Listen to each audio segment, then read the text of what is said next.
144, 144.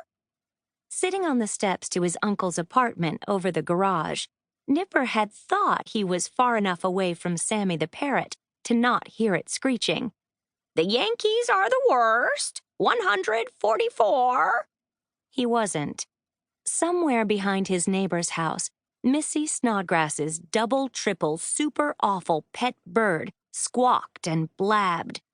Nipper's Yankees were in big trouble, and the parrot made sure he knew it. "Did you hear that?" said Mr. Spinner. 144. Nipper turned to see his dad. He stood a few feet away, smiling and waving a yellow mitten-covered hand. In his other hand, he was holding up a fresh, steaming waffle with a pair of tongs. "That's a gross, son," said Mr. Spinner. "Remember?" "Yeah, Dad, I remember," said Nipper. "A dozen dozens is one gross. That rotten bird is squawking about a gross of games." Ever since Missy had stolen his baseball team, the Yankees had been on an endless losing streak. It was a major league catastrophe. "Cheer up, son," said his dad, waving the waffle tongs in front of him.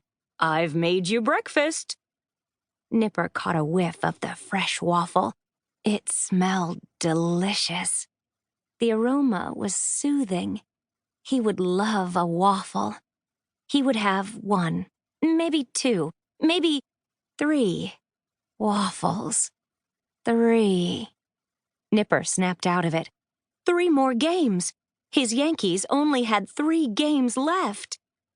He looked over to the Snodgrass yard. He squinted and tried to spot Sammy the parrot. He kept looking until his gaze fell on the back of the Snodgrass house. Nipper watched a green dot flickering on the covered porch. "Come back inside with me," said Mr. Spinner. "When waffles get cold, the flavor decreases." Nipper turned back to face his dad. In the 4 months since Mr. Spinner had taken over as the family's official breakfast maker, he had become a breakfast perfectionist. Nipper's dad applied science and math to waffle making. Normally, that was awesome. But today, it was just a distraction. "I'll be there in a minute," Nipper said. He watched his father walk back across the pavement and disappear into the kitchen. Then he looked again toward his neighbor's house. "A gross of games," he repeated. Nipper felt like he was caught in a gross game. The New York Yankees had just lost their 144th game in a row. If they lost 3 more times, they'd be finished. Gone. No more. According to Rule 1313, Section 13, any baseball team that loses 147 games in a season gets kicked out of the league. Their bats are chopped into firewood, and their uniforms donated to community musical theater groups. He couldn't let it happen. Not musical theater. Not his Yankees. His precious, super awesome Yankees.